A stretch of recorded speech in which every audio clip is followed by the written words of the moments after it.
இன்னைக்கு நம்ம பார்க்குற ஒரு மகான் பேர் துரைசாமி கவிராயர். வாழ்க்கையில் அடுத்தடுத்து சோகங்கள் நமக்கு வந்து கொண்டே இருக்கின்றன அப்படின்னா யாரால தாங்க முடியும்? நமக்கு காசு இருக்கோ பணம் இருக்கோ இல்லையோ, மற்றவர்களுடைய துயரை நம்ம தீர்க்க ஆரம்பிச்சோன்னு வச்சுக்கோங்க, அதில் இருக்கிற சுகமே தனி. அது தான் வணங்குகிற முருகப்பெருமானே வந்து தனது உடல் உபாதைகளை குறைக்க வேண்டும் என்பதற்காக இது போல பண்ணியிருக்காருன்னு அவருக்கு தெரிஞ்சு பழனி முருகப்பெருமான கையெடுத்து கும்பிடுகிறார். இவர் என்ன நேர்த்திக்கடன் செலுத்தணும்னு நினைக்கிறார் அப்படின்னா, காவடி சுமந்து சொல்ல வேண்டும் அப்படின்னு நினைக்கிறார். எங்கிருந்து? சென்னையிலிருந்து பழனிக்கு.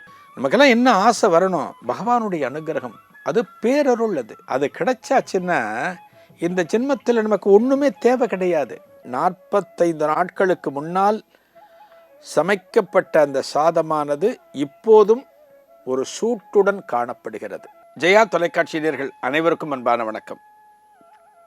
குருவே சரணம் நிகழ்ச்சியில் பல மகான்களை நம்ம தரிசனம் பண்ணுறோம். இந்த மகான்கள் காலத்தில் எந்த அளவுக்கு தெய்வத்தின் அனுகிரகத்தை பெற்றார்கள் அப்படிங்கிறத நம்ம பார்க்குறோம். இன்றைக்கி நம்ம பார்க்குற ஒரு மகான் பேர் துரைசாமி கவிராயர் அப்படின்னு பேர். இவர் எங்கே இருந்தார் அப்படின்னா, சென்னை மாநகரத்தில் வட சென்னையில் ராயபுரத்தில் அங்காளம்மன் கோவில் தெருவில் வசித்து வந்தார். அங்காளம்மன் கோவில் தெரு, துரைசாமி கவிராயர்னு பேர். இவர் வந்து பழனி முருகப்பெருமானது அத்தியந்தமான பக்தர். இவர் எதுவாக இருந்தாலும் இவருக்கு பழனி முருகன் தான். இவரை பார்த்தீங்கன்னா இவர்கிட்ட என்ன ஒரு சிறப்புன்னா, டெய்லி ஒவ்வொரு நாளுமே அந்த பழனி முருகப்பெருமானை பற்றி ஒரு பாடல் பாடுவார், ஒரு கவிதை எழுதுவார். அதை தன்னோட வீட்டு பூஜை ரூமில் தினமும் அவரை பற்றி பாடி முடித்த பிறகு, அதிதிகளுக்கு உணவிட்ட பிறகு, சில துறவிகளுக்கு உணவிட்ட பிறகு தான் இவர் சாப்பாடு எடுத்துப்பார். அப்படி ஒரு வாழ்க்கை முறையை இவர் வச்சிருந்தார். இவர் இந்த துரைசாமி கவிராயர். இவருக்கு பார்த்தீங்க அப்படின்னா, ஒரு நல்ல மனசு நல்ல சிந்தனை யாருக்கு இருக்கோ அவருக்கு கடவுளுடைய சோதனை அடிக்கடி நடக்கும். நம்ம நிறைய நாயன்மார்களை பார்த்துருக்கோம், நிறைய ஆழ்வார்களை பார்த்துருக்கோம். கடவுள் பக்தி எங்கே அதிகம் இருக்கோ அங்கே சோதனையும் அதிகமாக இருக்கும். இவர் பாருங்கள், டெய்லி முருகன் பற்றி பாடுவார், வரவங்களுக்கு சாப்பாடு போடுவார், அதன் பிறகு சாப்பாடு எடுத்துக்கொள்வார். அப்படி இருந்தாலுமே இவருக்கு என்ன சோகம்னா, இவருடைய கையிருப்பு பொருளானது கரைந்து கொண்டே வருகிறது. இவற்றை இருக்கிற பணம் கரைகிறது. பணம் கரைஞ்ச பிறகு பார்த்தீங்கன்னா ஒரு கட்டத்தில் இவர் அதிதிகளுக்கு உணவிட முடியவில்லை. இவருடைய வாழ்வாதாரமே பாதிக்கப்படுகிறது. இவர் ஒரு கை செலவுக்கு பண்ணுறதுக்கு, வீட்டுக்கு ஏதோ பொருள் வாங்குவதற்கு, அதுக்கே பணம் இல்லாமல் தவிக்கிறார். இந்த சமயத்தில் என்ன பண்ணுறார்? வேறு வழி இல்லாமல் தன்னுடைய மனைவியோட தங்க செயினை வாங்குறார். தங்கத்தினால் ஆனது அந்த தாலியை வாங்கி அதை விற்கிறார். அதை வச்சுட்டு அந்த பொருளை கொண்டு குடும்பத்தை நடத்துகிற மனைவிக்கு சாதாரணமான ஒரு மஞ்சள் கயிறை கட்டிட்டார். அதை வச்சுட்டு அன்றாட செலவினங்களை எதிர்கொள்கிறார். அதாவது எந்த அளவுக்கு போனாலுமே ஒரு மனைவியோட தாலி செயினை வாங்கி அதை விற்றோ அடகு வச்சோ ஒருத்தர் வாழ்கிறார்னா அது ரொம்ப கொடுமையான வாழ்க்கை. அதாவது இறைவனுக்காக அப்படி செய்கிறாருன்னா இறைவன் பார்த்து கொள்வார். நம்மளாம் அந்த அளவுக்கு போகவே கூடாது. ஆனால் பாருங்கள், இவர் வந்து தாலியை விற்று அதில் வர பணத்தை கொண்டு குடும்பத்தை நடத்துகிறார், நல்ல காரியங்களுக்காக செலவிடுகிறார். இதோட போயிட்டு இருந்தால் கூட பரவாயில்ல. இந்த சோகம்ங்கிறது, அதாவது பொருள் இல்லாததுனால நாம் படுகிற கஷ்டங்கள்னா கூட பரவாயில்ல. இவருக்கு அடுத்து என்ன ஆகுதுன்னா, உடல்நிலை பாதிக்கப்படுகிறது, உடம்பு பாதிக்குது இவருக்கு. திடீர்னு அவருடைய உடல்நிலையில் சில மாற்றங்கள் ஏற்பட்டு ஒரு அயற்சி, ஒரு சோர்வு, இதெல்லாம் அவருக்கு வருது. கை கால்லாம் வலி, எப்போ பார்த்தாலும் பின்னி எடுக்குது, உடம்பு முழுக்க வலி. ஒரு சோகம் அப்படின்னா தாங்கி கொள்ளலாம். வாழ்க்கையில் அடுத்தடுத்து சோகங்கள் நமக்கு வந்து கொண்டே இருக்கின்றன அப்படின்னா யாரால் தாங்க முடியும்? யாருக்குமே முடியாது. சோகமே வாழ்க்கையாகி போனால் நான் எப்படி வாழறது? சில பேர் சோகத்தில் கேட்பாங்க, நான் என்ன பண்ண முடியும்? அடுத்தடுத்து எனக்கு அடி விழுந்துக்கிட்டே இருக்கு, நான் எப்படி மீள முடியும்? அதுபோல் இவருடைய வாழ்க்கை காணப்படுகிறது. என்ன பண்ண முடியும் அந்த ஸ்டேஜில்? அப்படி ஒரு நிலைமை கிடச்சிது அப்படின்னா ஒன்றுமே பண்ண முடியாது. ஏன்னா கடவுள் பக்தி உடையவர், கடவுளை திட்ட முடியாது. ஏன் எனக்கு இப்படி சோதனை கொடுக்குற, ஏன் என்னை இப்படி எதுவுமே இல்லாமல் பண்ணுற, நான் ஒன்றத்தானே வணங்கி கொண்டு இருக்கிறேன், ஏன் என்னை சோதனை பண்ணுற அப்படிங்கிறதெல்லாம் இவர் கேட்க மாட்டார். மகான்கள் எந்த ஒரு காலத்திலும் தங்களுடைய நிலையில் இருந்து பின்ன வரமாட்டாங்க, இறங்கி வரமாட்டாங்க. பொருள் கஷ்டம், அதோட உடல் கஷ்டம், இத்துடன் வாழ்ந்து கொண்டிருக்கிறார் துரைசாமி கவிராயர். மற்றவர்களுக்கு உதவி செய்து பழக்கப்பட்டு விட்டால் அந்த நிலையில் இருந்து நம்மை மாற்றிக்கொள்ள முடியாது. நமக்கு காசு இருக்கோ பணம் இருக்கோ இல்லையோ, மற்றவர்களுடைய துயரை நம்ம தீர்க்க ஆரம்பித்தோன்னு வச்சுக்கோங்க, அதில் இருக்கிற சுகமே தனி. அதுதான் இவர் பழக்கப்படுத்திட்டார். பொருள் கரைஞ்சி போச்சு, கடன் கேட்டால் கொடுக்கறதுக்கு ஆள் இல்லை, மனைவியோட தாலியை விற்று செலவினங்களை பார்த்துக்கிறார். இப்படி இருக்கிறப்ப ஒரு நாளைக்கு வலி அவஸ்தை இருந்துகிட்டே இருக்கு, உடம்பு வலி, அயற்சி, இதெல்லாம் இருந்துக்கிட்டே இருக்கு. இவர் எதையும் பண்ண விடாமல் தடுக்குது. அப்போ என்ன நடக்குது அப்படின்னா, ஒரு நாள் ராத்திரி இவர் தூங்குறப்ப இவருடைய கனவுல ஒரு இளைஞன் வருகிறான். ஒரு இளைஞன், அவன் ஏதோ ஒரு தைலத்தை வச்சுருக்கான். ஒரு தைலம், ஒரு பஞ்சு, காட்டன் இருக்கு பார்த்தீங்களா, ஒரு பஞ்சு அந்த தைலத்தில் நினச்சி அதை எடுத்து அவருடைய உடம்பு முழுக்க தடவி விடுகிறான். கை, கால், முதுகு, எங்கெங்கே வலி இருக்கோ எல்லா இடத்துலையும் தடவி விடுகிறான். இது கனவுல. இந்த கனவுல இப்படி வந்த உடனே அந்த தடவி விடுகிற போது ஒரு சுகம், வலி குறைவதாக உணர்கிறார். டக்குன்னு பார்த்தீங்கன்னா அந்த இளைஞன் என்ன சொல்கிறான், ஒன்றும் கவலைப்படாத, நாளைக்கு உன்னோட உடம்பு சரியாயிடும் அப்படின்னு ஒரு குரல் இவருக்கு கேட்கிறது. டக்குன்னு கண்ணை முழிச்சு பார்க்குறார், யாரும் இல்லை. அப்போத்தான் அவருக்கு தெரிகிறது, தான் வணங்குகிற முருகப்பெருமானே வந்து தனது உடல் உபாதைகளை குறைக்க வேண்டும் என்பதற்காக இது போல பண்ணியிருக்காருன்னு அவருக்கு தெரிஞ்சு பழனி முருகப்பெருமானை கையெடுத்து கும்பிடுகிறார். இதற்கடுத்து 2 நாளில் பார்த்தீங்கன்னா இவருக்கு இருந்த வலிகள் முற்றிலும் அகன்று விட்டன. பார்த்துங்க, இவருக்கு ட்ரீட்மெண்ட்டு எப்படி நடந்தது, யாரும் நேரில் வந்து பண்ணலை, கனவுல இவருக்கு ட்ரீட்மெண்ட்டு. கனவுல இவருக்கு ஒரு ட்ரீட்மெண்ட் நடந்து உடல் உபாதைகள் அத்தனையும் விரட்டியடிக்கப்பட்டு ஒரு உடம்பு பக்கா ஆயிடுச்சு, சரியாயிடுச்சு. அவருக்கு முருகப்பெருமானுக்கு ஒரு நன்றியை சொல்லணுமே. இத்தனை நாள் இருந்த வலிகள் அத்தனையையும் ஒரு சில நிமிடங்களுக்குள்ள முருகப்பெருமான் அகற்றி இருக்கிறானே, அந்த முருகப்பெருமானுக்கு நாம் எப்படியான ஒரு நன்றியை சொல்லணும்னு தீர்மானித்து இவர் என்ன நினைக்கிறார், சென்னையில் இருந்து, இவர் இருக்கிறது ராயபுரம்னு சொன்னேன், சென்னையில் ராயபுரம் அங்காளம்மன் கோவில் தெருன்னு சொன்னேன், அங்கிருந்து பழனிக்கு பாத யாத்திரையாக போகணும், ஒரு நேர்த்திக்கடன் செலுத்தணும் அப்படின்னு ஆசைப்படுறார். இவரோட காலம் சுமார் 150 வருடங்களுக்கு முன்னால். இப்போ நம்ம பார்க்குறோம் இல்லையா துரைசாமி கவிராயர், இவருடைய காலம் 150 வருடங்களுக்கு முன்னால். அப்போ போக்குவரத்து சாதனங்கள் எதுவுமே கிடையாது, ஒரு ரயில் கிடையாது. ஒரு ஊருக்கு போகணுன்னா நீங்கள் நடந்து தான் போகணும். எந்த ஊருக்கு போனாலும் வசதியானவர்கள் அப்படின்னா வண்டி கட்டிட்டு போகலாம். இவருக்கெல்லாம் வசதி கிடையாது, ஏன்னா பொருளே விற்ற கிடையாது. எல்லா பொருளையும் இழந்த நிலையில் காணப்படுகிறார். அதில் உடல் உபாதை வேற சேர்ந்து இளைஞனோட அருளால், முருகனோட அருளால் சரியாகி விட்டது. பழனிக்கு வரணும்னு ஆசைப்படுகிறார், நேர்த்திக்கடன் செலுத்தணும்னு நினைக்கிறார். என்ன நேர்த்திக்கடனை பழனி முருகப்பெருமானுக்கு செலுத்தினார் துரைசாமி கவிராயர்.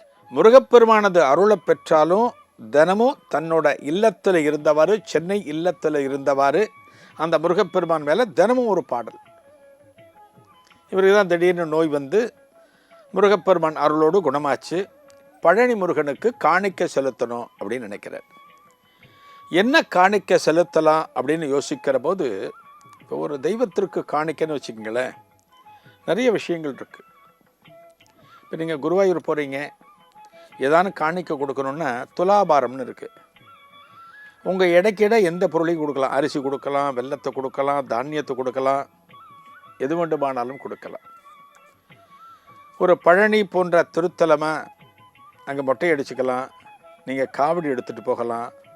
பன்னீர் காவடி, புஷ்ப காவடி, சந்தன காவடி, நிறைய காவடிகள் இருக்குது. ஒரு ஆலயத்தில் வஸ்திரம் வாங்கி தரலாம். அம்பாள்னா புடவை வாங்கி தரலாம். ஆண் தெய்வங்கள்னா வேஷ்டியை வாங்கி தரலாம். எவ்வளவோ இருக்குது. இவர் என்ன நேர்த்திக்கடன் செலுத்தணும்னு நினைக்கிறார் அப்படின்னா, காவடி சுமந்து சொல்ல வேண்டும் அப்படின்னு நினைக்கிறார். எங்கேருந்து? சென்னையிலிருந்து பழனிக்கு. காவடியில் என்ன காவடி? அன்னக்காவடி எடுத்து செல்ல வேண்டும் அப்படின்னு ஆசைப்படுகிறார். இந்த காவடி அப்படிங்கிறது முருகப்பெருமானுக்கு பலவிதமான காவடிகளை எடுத்து வழிபடுவது அந்த நாளைய பக்தர்களது மரபு இன்றைக்கும் தொடர்ந்து நடந்து கொண்டிருக்கிறது. ஒரு பன்னீர் காவடினா பன்னீரை சொம்பில் நிரப்பி அந்த காவடியில் கட்டிக்கொண்டு அந்த காவடியை சுமந்து செல்வார்கள். அதுபோல சந்தனத்தை சுமந்து செல்வது சந்தன காவடி என்று சொல்லப்படும்.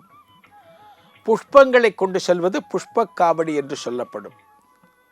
நீங்கள் பல ஊர்களில் பார்த்தீங்கன்னா காவிரி பாயக்கூடிய பல பகுதிகளில் கொடுமுடியிலேருந்து வருடத்தில் ஒரு குறிப்பிட்ட சமயத்தில் காவிரி நீரை காவடிகளில் சுமந்து சென்று பழனி முருகப்பெருமானுக்கு அபிஷேகம் செய்வார்கள். இதெல்லாம் அந்த நாள்லேருந்து இந்த நாள் வரைக்கும் தொடர்ந்து கொண்டிருக்கிறது. இவர் என்ன நினைக்கிறார்? அன்னக்காவடி. அன்னக்காவடினா என்ன? அன்னம்னா சாதம், சாப்பாடு, நமக்கு தெரியும். இந்த அன்னத்தை ஒரு மண் பானைக்குள்ளே வச்சு கட்டி அந்த காவடியை சுமந்து சென்று இறைவனுக்கு அர்ப்பணிப்பது அன்னக்காவடி. ஒரு காவடியில் இப்படி தூக்குறோன்னு வச்சுக்கோங்க, தோளில் வச்சுக்கிறோம். ரெண்டு பக்கம், முன்னாடி ஒரு கலயம், மண் கலயம், பின்னாடி ஒரு மண் கலயம். இது ரெண்டுலேயும் சாப்பாட்டை வச்சு சுட சுட கொதிக்க கொதிக்க சாப்பாட்டை வச்சு அதை கட்டிட்டு, அதை மேலே கட்டுவாங்க இல்லையா, கட்டிட்டு அந்த தண்டில் கட்டணும். கட்டிட்டு அந்த காவடியை முருகனுடைய திருநாமத்தை சொல்லி கொண்டு போய் நம்ம சமர்ப்பிக்கணும். இப்போ ஒரு தண்ணீர் எடுத்துகிட்டு போகிறீங்க. ஒரு காவிரி நீர்னா காவிரி நீர் அப்படி இருக்கும். ஒரு பால்னா பால் அப்படியே இருக்கும். சந்தனமாக சந்தனம் அப்படியே இருக்கும். ஆனால் இந்த அன்னக்காவடி இருக்குது பார்த்தீங்களா, இந்த அன்னத்தை சூடாக எடுத்துகிட்டு போகணும். இவர் நடந்து போகிறார், பழனிக்கு நடந்து போகிறார். நடந்து செல்வதற்கு 45 நாட்கள், 1.5 மாதம் ஆகும். அப்போனா அந்த உணவினுடைய சூடு ஒரு சில மணி நேரங்களிலேயே அடங்கிவிடும். சாப்பாடு வீட்டில் சமைச்சிருக்காங்கன்னா பெண்கள் கூப்பிடுவாங்க, ஏங்க சாப்பாடு சூடாக இருக்குங்க, ஆறதுக்குள்ளே வாங்க அப்படிம்பாங்க. சாப்பாடுங்கிறது சூடாக இருக்கணும். ஒரு பகவானுக்கு கொண்டு போகிறோம், அன்னக்காவடி கொண்டு போகிறோம் அப்படின்னா ஒரு ஜில்லிட்ட உணவை கொண்டு போகக்கூடாது. ஆனால் இவர் என்ன செலக்ட் பண்ணுறார்? அன்னக்காவடி, சூடாக சாதத்தை கொண்டு போய் சமர்ப்பிக்கணும்னு நினைக்கிறார். இது அப்படியே இருக்கட்டும், ஒரு பக்கம் இருக்கட்டும். இப்போ இந்த அன்னக்காவடி எடுத்து இவர் பழனிக்கு போகணும் அப்படின்னா இவர்கிட்ட கையில் காசு கிடையாது. என்ன பண்ணணும்? ஒரு குயவன்கிட்ட 2 பானை வாங்கணும். காசு கொடுத்தா தான் பானை கிடைக்கும். அரிசி வாங்கணும். ஒரு கடையில் அரிசி வாங்கி அந்த அரிசியை சாதமாக வெடித்தால்தான் அன்னக்காவடி கொண்டு போக முடியும். அரிசி வாங்கிறதுக்கு காசு இல்லை, பானை வாங்கிறதுக்கும் காசு இல்லை. ஆனால் இவர் அன்னக்காவடி எடுத்துட்டு போகணும்னு துரைசாமி கவிராயர் தீர்மானித்து விட்டார். முருகப்பெருமானிடம் பிரார்த்தனை செய்கிறார். முருகா, என்கிட்ட கையில் காசு இல்லை, பணம் இல்லை, ஆனால் உனக்கு அன்னக்காவடி எடுத்து வந்து எனது நேர்த்திக்கடனை செலுத்தணும். எனது உடல் நிலையை நீ குணமாக்கி இருக்கிறாய், எனது மனதில் ஒரு மகிழ்ச்சியை கொடுத்துருக்க அப்படின்னு முருகனிடம் பிரார்த்திக்கிறார். நம்ம அத்தனை பேரோட ஆசை என்னவா இருக்குது இந்த காலத்தில் அப்படின்னா, காசு பணம் ஆசை இருக்குது, எல்லாருக்கும் இருக்குது. ஆனால் அதை தாண்டி கடவுளுடைய அனுகிரகம், கடவுளுடைய ஆசீர்வாதம் நமக்கு கிடைக்கணும். அந்த கடவுள்கிட்டேருந்து நமக்கு கிடைச்சாச்சு அப்படின்னா இந்த வாழ்க்கையில் அதை தாண்டின ஒரு சுகம் ஒன்றுமே கிடையாது. அதை அனுபவிச்சா மட்டும்தான் தெரியும். அதனால தான் மகான்கள் கடைசி வரை மகான்களாகவே வாழ்ந்தார்கள். மனிதர்களுக்கு இறைவனுடைய அனுபவம், இறைவனுடைய சுகம் தெரிவதில்லை. அதனால தான் நம்ம அத்தனை பேரும் அந்த சுகம் தெரியாமலே, அந்த அருமையை உணர்ந்து கொள்ளாமலே கடைசி வரைக்கும் நம்ம இருக்கோம். உண்மைதானே அது? நமக்கெல்லாம் என்ன ஆசை வரணும்? பகவானுடைய அனுகிரகம். அது பேரருள். அது பேரருள். அது கிடைச்சாச்சுன்னா இந்த ஜென்மத்தில் நமக்கு ஒன்றுமே தேவை கிடையாது. கடவுளே என் பக்கம் இருக்கார், நான் கூப்பிட்ட கடவுள் வருவார், எனது குறைகளுக்கு செவி சாய்ப்பார்னா அதை விட என்ன சுகம் இருக்கு வாழ்க்கையில்? பணமும் பொருளும் தராத இன்பம் என்ன? பணமா பெருசு, பொருளா பெருசு? இறை இன்பம் எப்பேற்பட்ட இன்பத்தை நமக்கு கொடுக்கக்கூடியது. இறை இன்பத்திற்கு முன்னால் பணமும் பொருளும் தரக்கூடிய இன்பம் என்பது ஒண்ணுமே கிடையாது. இவரை பாருங்க, துரைசாமி கவிராயரை பாருங்க. பணம் இல்லை, பொருள் கிடையாது, பழனிக்கு காவடி எடுத்துட்டு போகணும்னு ஆசைப்படுறார். என்ன காவடி? அன்னக்காவடி. அரிசி வாங்கிறதுக்கு கையில் காசு இல்லை. அந்த காவடியில் பானைகளை கட்டி, சிறு கலையங்களை கட்டி அதில் சாதத்தை வைக்கணும். புதிய பானைகள், புதிய கலையங்கள் வாங்கிறதுக்கு காசு இல்லை. முருகப்பெருமான்கிட்ட பிரார்த்தனை பண்ணுறார். முருகன் என்ன பண்ணுறாராம், இவரோட வீட்டுக்கு பக்கத்தில் இருக்கிற ஒரு குயவன், அதாவது பானைகள் தயார் செய்யக்கூடியவன், அவனுடைய கனவுல போய் சொல்கிறார், என்னோட பக்தன் பக்கத்தில் இருக்கான் துரைசாமி கவிராயர்னு, அவனுக்கு 2 சின்ன கலையம் வேணும் காவடியில் கட்டுறதுக்கு, நீ புதுசாக தயார் பண்ணி கொண்டு போய் கொடு அப்படின்னு அவருடைய கனவுல, குயவனோட கனவுல முருகப்பெருமான் சொல்கிறார். அதே தெருவில் பக்கத்தில் ஒரு மளிகை கடை, கந்தன் செட்டியார்னு பேர், அவரோட மளிகை கடை, அவரோட கனவுல முருகப்பெருமான் போகிறார். என்னோட பக்தன் துரைசாமி கவிராயர் பழனிக்கு அன்னக்காவடி எடுத்து வரப்போகிறான், அவனுக்கு அன்னம் வேணும், அதுக்கு அரிசி வேணும், அவன் வாங்கிறதுக்கு காசு இல்லை, அவனுக்கு தேவையான அரிசியை நீ கொண்டு போய் கொடு அப்படின்னு முருகப்பெருமான் யாருக்கு உத்தரவிடுகிறான்? இந்த செட்டியாருக்கு, இவருக்கு உத்தரவிடுகிறான்.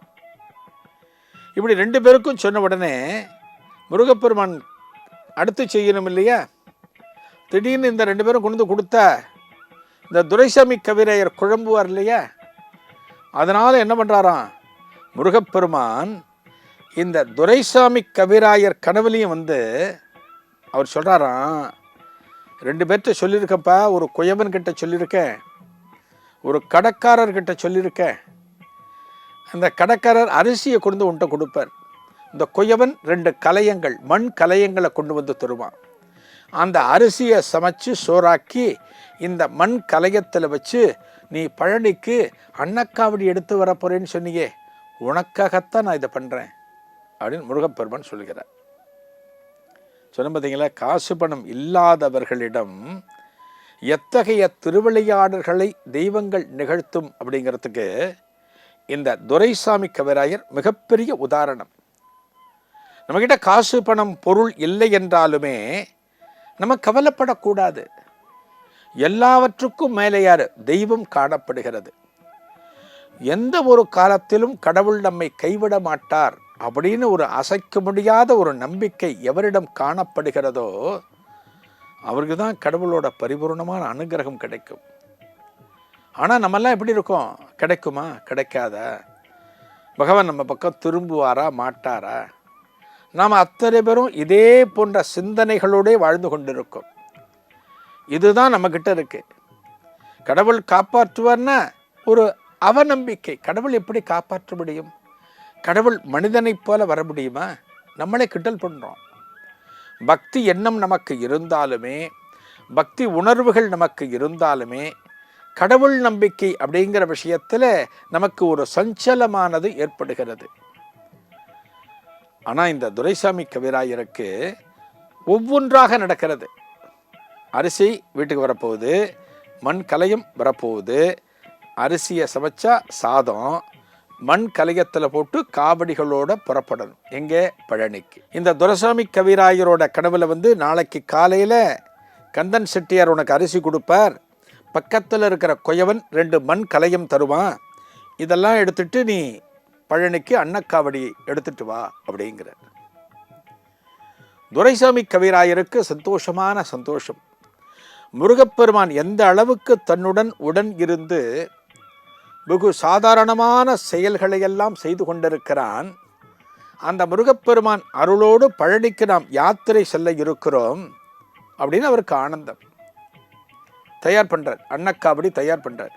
அதாவது இந்த அரிசியை விடித்து சூடான சாதத்தை மண் கலையத்தில் போட்டு அந்த காவடியோட 2 பக்கத்திலும் இந்த கலையங்களை கட்டுவது, இதை சுமந்து செல்வது அன்னக்காவடின்னு பேர். காவடி தயாராகிடுச்சு. சென்னையிலேருந்து புறப்படுறார், பழனிக்கு புறப்படுறார். 45 நாள் பயணம்.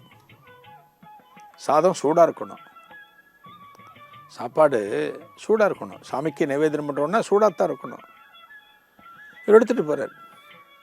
இவர் பழனிக்கு போகிற போது, பழனியை நெருங்குகிற போது, அந்த பழனி ஆலயத்தில் இருக்கிற அர்ச்சகர்கள், அங்கே இருக்கக்கூடிய ஆலய அலுவலர்கள் எல்லாரோட கனவுல முருகப்பெருமான் போய், இவரோட பக்தன் துரைசாமி கவிராயன் சென்னையிலேருந்து வரான், அன்னக்காவடி சுமந்து வருகிறான். அவன் இந்த அடிவாரத்தில் வருகிற போது அவனுக்கு சிறப்பான வரவேற்பு கொடுக்கப்பட வேண்டும். அந்த வரவேற்பு கொடுத்து அவனை மலைக்கு மேலே அழைச்சிட்டு வரணும். மேள தாளத்தோடு சகலவிதமான மரியாதைகளோடு அவனை கூட்டிட்டு வரணும்னு முருகப்பெருமான் சொல்கிறார். எந்த நாளில் இந்த அடிவாரத்தை, பழனிமலை அடிவாரத்தை நெருங்குகிறாரோ, துரைசாமி கவிராயர் நெருங்குகிறாரோ, அந்த வேளையில் ஆலயத்தில் இருக்கிற அனைவரும் கீழே வந்து இவருக்கு சிறப்பான வரவேற்பு கொடுத்து இவரை மலைக்கு மேலே கூட்டிட்டு போகிறாங்க. யாரு? துரைசாமி கவிராயர். அன்னக்காவடி சுமந்து முருகப்பெருமான் திருநாமங்களை சொல்லியவாறு மலைக்கு மேலே ஏறி முருகப்பெருமான் ஆலயத்தை அடைகிறார். அந்த முருகப்பெருமான் சந்நிதிக்கு முன்னால் நின்று பிரார்த்தனை பண்ணுறார். முருகா, உனது சந்நிதியை நான் தரிசனம் பண்ணணும்னு ஆசைப்பட்டேன். எனக்கு ஏற்பட்ட உடல் வலிகளை நீ குணமாக்கினாய். ஒரு இளைஞனாக வந்து ஒரு தைலத்தை எனது உடல் முழுக்க தடவி எனது வியாதியை குணமாக்கிட்ட. அப்போதே உனக்கு நான் நேர்த்திக்கடன் செலுத்த வேண்டும் என்று ஆசைப்பட்டு இந்த அன்னக்காவடிகளை சுமந்து வந்திருக்கிறேன். இந்த அன்னக்காவடிகளை உனக்கு நான் சமர்ப்பிக்கின்றேன்னு சொல்லி அந்த காவடியை அவிழ்க்கிறார். இந்த காவடியில் 2 பக்கமும் 2 மண் கலையங்கள் கட்டி எடுத்துட்டு வந்திருக்கார். 45 நாளைக்கு முன்னாடி சமைச்ச சாதம் அது. முருகப்பெருமான் நாமத்தை சொல்லி முருகனை பிரார்த்தனை பண்ணி சுற்றிலும் ஆலயத்தினுடைய அதிகாரிகளும் அர்ச்சகர்களும் இருக்க அதை அவிழ்க்கிறார். அந்த கலையத்தை எடுத்து வைத்து மேலே இருக்கின்ற அந்த இலைகளை அகற்றுகிறார். 2 கலையத்தை எடுத்து வச்சுட்டார். மேலே இருக்கிற அந்த ஒரு இலை மேலே மூடி வைப்பாங்க இல்லையா, எதாக இருந்தாலும் ஒரு மேலே மூடி வைக்கிறதுங்கிறது ஒரு வழக்கம். அதுவும் இறைவனுக்கு உண்டான ஒரு நிவேதனம் அப்படின்னா அதில் எதுவும் கலந்து விடக்கூடாது. அந்த மூடியை அவிழ்க்கிறார், கழற்றி வைக்கிறார். என்ன ஆச்சரியம் பாருங்கள், 45 நாட்களுக்கு முன்னால் சமைக்கப்பட்ட அந்த சாதமானது இப்போதும் ஒரு சூட்டுடன் காணப்படுகிறது. அதை திறந்த உடனே அந்த மண் கலையத்திலிருந்து ஆவியானது எழும்புகிறது. அந்த உணவை தொடப்போன அப்படி ஒரு சூடு. முருகப்பெருமானுக்கு என்று நேர்ந்து கொண்டு விட்டு இந்த பழைய சாதத்தை முருகப்பெருமானுக்கு கொடுக்கலாமா?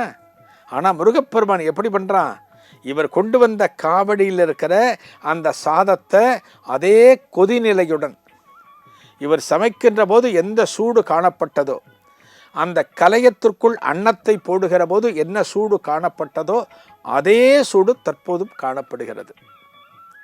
இதை முருகப்பெருமானுக்கு சந்நிதியில் சமர்ப்பித்து நிவேதனமாகிறது. தனது பக்தனை எந்த ஒரு காலத்திலும் முருகப்பெருமான் உடனிருந்து காப்பாற்றுவான்.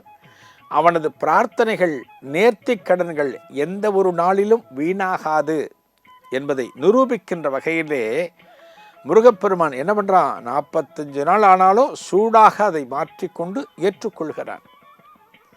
முருகப்பெருமானுக்கு நம்ம ஒன்று வச்சுட்டோம் அப்படின்னா அது சுவாமி காரியம், அது தெய்வத்தினுடைய காரியம். இன்றைக்கே நம்ம ஒரு கோவிலுக்கு ஏதான ஒன்று பண்ணுறோம், ஒரு நேர்த்திக்கடன் வச்சுருக்கோம், கோவிலில் பெரிய அன்னதானம் பண்ணுறோம், ஒரே மழையாக இருக்குது, நம்ம கவலைப்படக்கூடாது. இது பகவானுடைய காரியம். இந்த அன்னதான கைங்கரியம் நன்னா நடக்கிறோன்னா பகவான் மழை இல்லாமல் பார்த்துப்பார்.